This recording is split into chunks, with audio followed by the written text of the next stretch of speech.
preparation for tonight's matchup as St. John Millrats host the Quebec Kebs. Jason Perkins along with Harold Kuglin here bringing you the action on Rogers TV.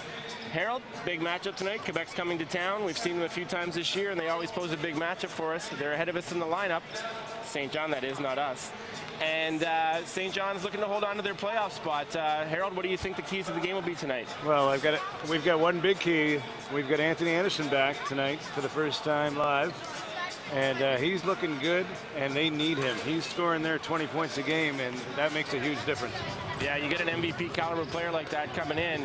We're going to take a look right now at some of the statistics he's put up so far this year.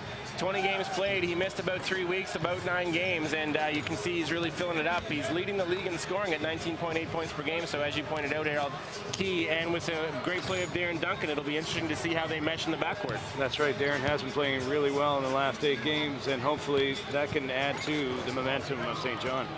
For sure. Now, Quebec comes in here. They've locked up their playoff spot. So St. John, of course, trying to hold on to theirs and clinch for sure. 3.5 games up right now on Summerside. So this game probably means a lot more to St. John. But Quebec, with the rivalry that we have here, is going to be they're going to be coming in tough. Coach Spahn's going to want to get the win up against his former team. So now we're going to take a look at real quick at the keys to the game as we see them. For Quebec, Quebec's going to have to really contain Anthony Anderson. Harold, we talked about that. Anthony Anderson can fill the basket up, leading the league in scoring at just under 20 points per game.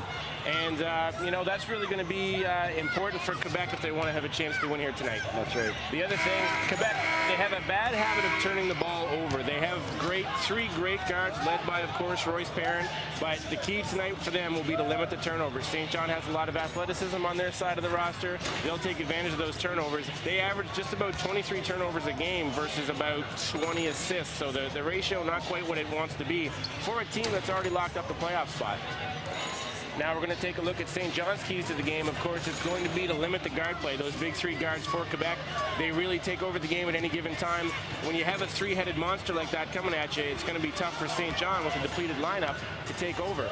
Now, the other thing for St. John, they seem to win and lose by the rebounds. Glass is going to be the key. With the loss of Antoine Tisby, that's a big rebounder for them. Now they're going to have Modibo Jara step in tonight. Who else do you see cleaning up the boards for St. John? Well, I'm looking at Francis to help out in that area. He's very athletic, and he's always looking to box out. So let's hope that he does that tonight. Yeah, Kevin Francis, that big mid-season pickup for St. John. He's going to be key tonight. And now we're going to take a look. Speaking of keys, the head-to-head matchup tonight is going to be Anthony Anderson from St. John, and for Quebec, Ralphie Holmes. Yeah, Ralphie Holmes, you can't beat this guy. He comes in here and knocks us around every time. He comes to St. John, loves to fill up the bucket. Really has never met a shot that he didn't like. So Ralphie Holmes and Anthony Anderson, 2 big scorers, 2 big players to watch tonight, and the game will be hinged upon these 2 guys. So with that matchup, Harold, you know, they don't play the same position naturally, but when you have 2 players that are that dynamic, they'll probably see a lot of head-to-head action tonight. That's right. When you have 2-point scorers like that, you're going to see them face off at some point or another, and they're both going to have to be wary of that. Absolutely. We're just getting ready now, just in advance of the pregame announcements of the players.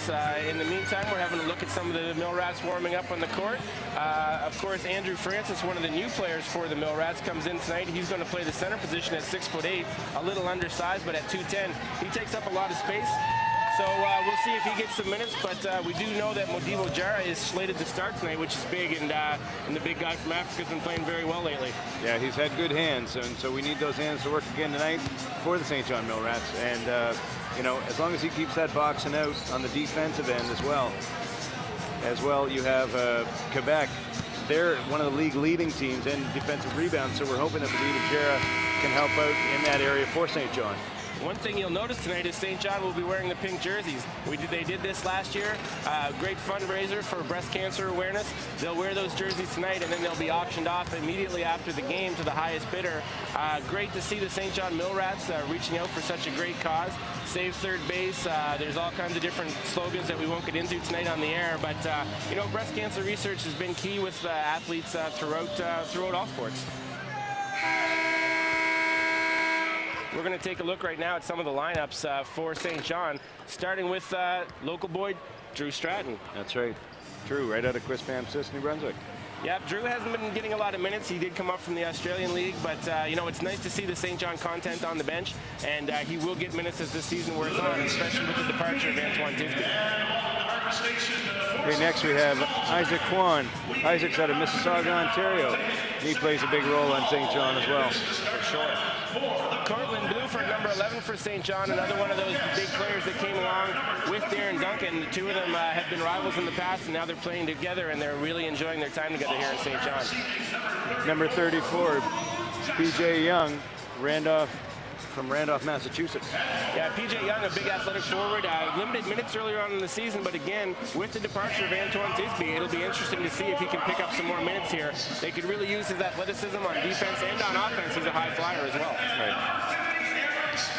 And Antonio Burks, number 22, from Texarkana, Arkansas. Antonio Burks comes in here. He's a big three-point shooter. He rebounds the ball well at 6'6" and 235 pounds. He's a nice wide body, broad shoulders. He takes up a lot of space.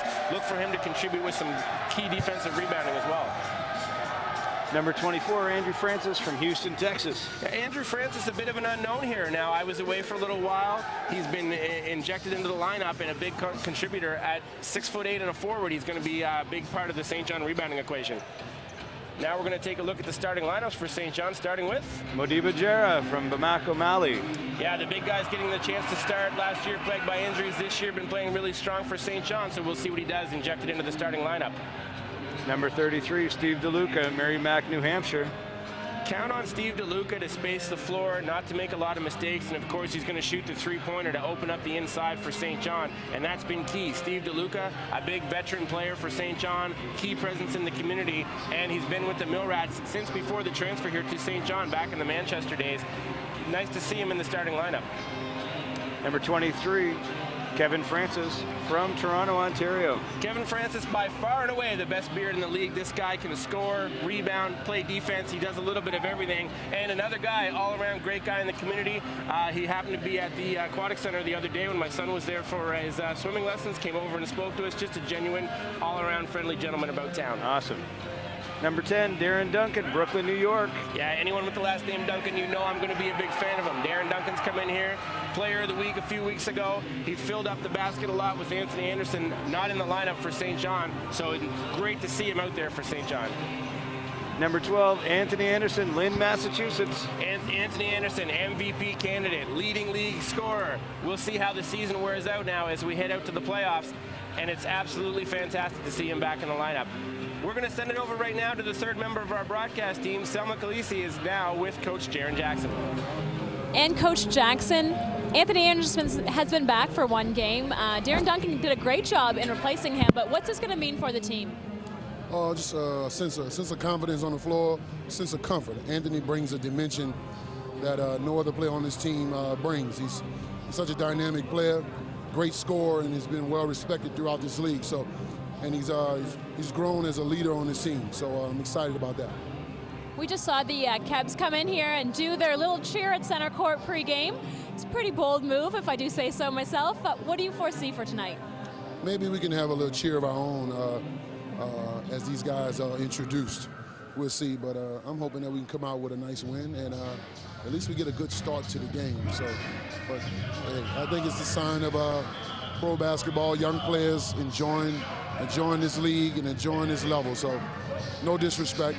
They cheered. Now it's time for us to give our cheer. Fantastic. Good luck, Coach. Thanks so much. We'll go back to commentary.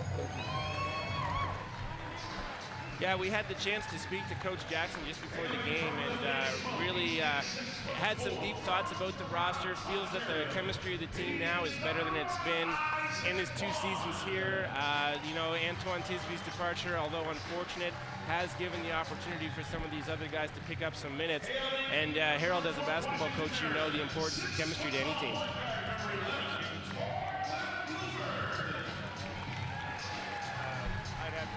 Especially with the departure at the time of his injury, Anthony Anderson being out. I am rest assured that the St. John Mill Rats are going to be playing with more confidence as we go on. Yeah, and you know, with the addition of now Andrew Francis in the lineup, it adds another forward to the line for St. John. Comes in here at 6'8", 210 pounds. He's really going to help clean up the rebounds, which, as we always talk about, is key to St. John's victory. Well, you never know. With any new player, there comes some new surprises. So we'll see how he works out with the lineup. I'm really interested to see how Modibo Jara is going to make out in the starting lineup. You know, I've been a big fan of him the last 2 years. Of course, there's the great story of him having to walk so many miles barefoot to the airport to even play basketball in North America. And, you know, now he's found himself here in St. John playing for the Mill Rats, and I saw him before the game speaking to Sumalia Samaki, the two of them great friends, and always excited to see each other, but that'll be a big clash when Samaki finds his way into the lineup tonight. That's right. The two of them are going to have to spread their friendships until after the game. The interesting thing about Samaki, you'll recognize when you watch at home, no matter what's going on, he's just so happy to be here and so much energy. He's smiling all the time. Sometimes his own players are telling him not to be so happy on the court. Trust me, there's nothing soft about this guy. Coming in at 7'1", he's going to be a difficult cover for anyone on St. John. The biggest character on St. John is Jara, who goes at 6'10" and is no slouch himself, but Samaki really towers over him there at 7'1". Modibo definitely has his work cut out for him this night. Watching now is the St. John Mill Rats coming in. Lots of energy tonight in the crowd. We've got typical crowd. I'm going to give the over-under at 1,500, and I'm going to go over on that one. Harold, what do you think? I'm thinking you're probably right. I think we're looking at probably 1,700 maybe. Support all season long for St. John has been fantastic. Tonight, of course, they're trying to get their record back to 500. They come in at 13-14 in fourth place, holding on to the fourth and final playoff spot here. And really, with Quebec already locked into the playoff spot at 19-10, it'll be interesting to see if Coach Spahn rests his starters. It's a little early in the season for that sort of thing.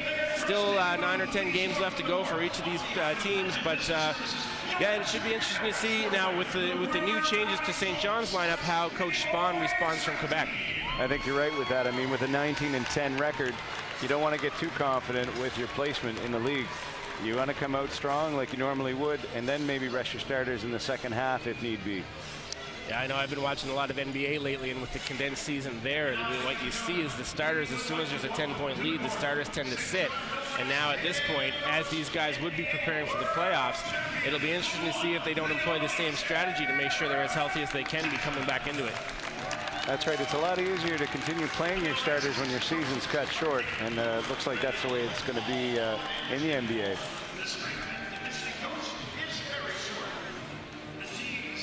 Coach Jackson now introduced, wearing the pink jersey. What number is he wearing there? Number 2? I don't think Coach Jackson's ever felt like he was number 2 in his entire career. Coach Jackson, of course, a former NBA champion with the San Antonio Spurs, now in his second season coaching the St. John Mill Rats, and really just brings a certain cachet to the team when you've got an NBA champion on your roster.